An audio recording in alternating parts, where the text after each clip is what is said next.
नमस्कार मंडळी, आज मी तुम्हाला सांगत आहे अधिक मासाची जन्मकथा.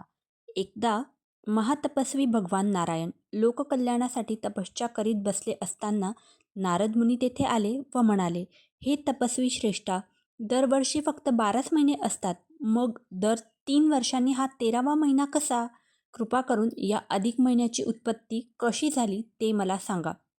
तेव्हा नारायण म्हणाले, मुनिवर्या, विश्वाचे कल्याण अगर अकल्याण हे सत्कर्माच्या आणि दुष्कर्माच्या प्रमाणावर अवलंबून असते. आजकाल दुष्कृत्याचेच प्रमाण वाढल्यामुळे ते पाप आपल्याला सहन होत नाही, अशी 12ही महिन्यांची केव्हापासून तक्रार होती. त्या पापाचे जड ओझे 12 महिन्यांच्या पोटात मावेनासे झाले. त्यामुळे 12ही महिन्यांनी आपापल्या पोटातील पापाचा फक्त 3राच हिस्सा बाहेर काढून टाकला. आपला पापभार तेवढा कमी झाला, परंतु 12ही महिन्यांनी काढून टाकलेल्या त्या पापभागांपासून 13वा महिना म्हणजेच अधिक मास उत्पन्न झाला.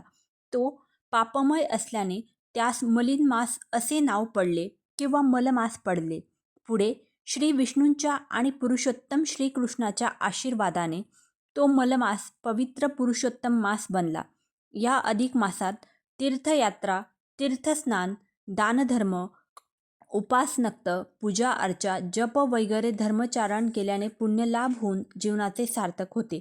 या पुरुषोत्तम व्रताने जीवन सुखमय, शांतिमय, समृद्धीमय होते.